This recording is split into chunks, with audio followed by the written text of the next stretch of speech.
सगळ्यांना शुभ सकाळ. खाली आले होते दूध पिशवी घ्यायला. रात्रभर झोप नाही.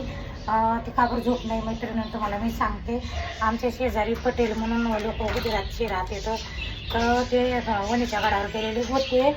तर त्यांनी गडावरून गाडी खाली कोसळली 800 फूट दरीमध्ये. तर दोघं नवरा बायको असे 6 जण गेले होते, 3 जोड्या. तर 6 जण गेलेले मैत्रिणींना. तर त्याच्यामुळे इतकी हुरहुर लागली, त्याच्यामुळे रात्रभर झोप नाही. मग त्यांनी त्याच्यामध्ये त्यांच्या नातेवाईकांनी आम्हाला 12:30ला फोन केला. म्हणे आम्हाला दूध पिशव्या आणि बिस्किट लागत येतं, तर दुकानं उघडून द्या. आणि त्यांना दुकानं उघडून दीपकला पाठवलं.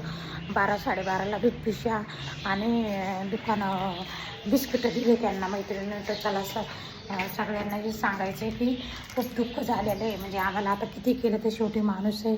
दुश्मन जरी असला तर कोणाचं वाईट नको व्हायला. तर असं झालेलं आहे मैत्रिणींना.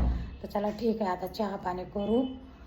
आणि वैष्णूनं पण झोपू दिलं नाही मला. रात्रभर तिची कंबर दुखू लागली. म्हणजे ते वेगळंच असं डोळ्यासमोर यायचं. आम्ही रात्री बघितलं ना ते व्हिडिओ, तर डोळ्यासमोर सारखं यायचं मैत्रिणींना.